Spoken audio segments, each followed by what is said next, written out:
Friday class মোরগ পোলাও, মোরগ পোলাওর সঙ্গে দম করা হয়েছে এবং ডিম দেওয়া হয়েছে। আমি দেখাই, আমি করেছি কি চিকেনটা কমপ্লিটলি রোস্ট করে দিয়েছি, কিন্তু রোস্টের জন্য যে অয়েল ব্যবহার করি আমি অনেক কম অয়েল ব্যবহার করেছি। ডিমটা সিদ্ধ করে নিয়েছি, রোস্টেড চিকেনের সঙ্গে ডিমটা গ্রেভি করেছি, করে দমে ছেড়ে দিয়েছি। আর পোলাওটা আলাদা করে রান্না করা হয়েছে, হোয়াইট পোলাও দিয়ে চিকেনের পরে বসে দেওয়া হয়েছে, দিয়ে পরিপূর্ণভাবে দমের ভিতর দিয়ে নামাই নিয়ে আসছি। দেখেন, এটা ছিল আজকের ক্লাস। আজকের ক্লাসে হচ্ছে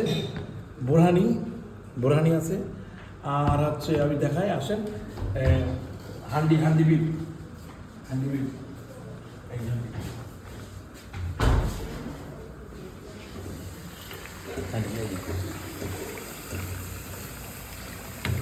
হান্ডি বিপ হয়ে গেছে। ঠিক আছে, ধন্যবাদ।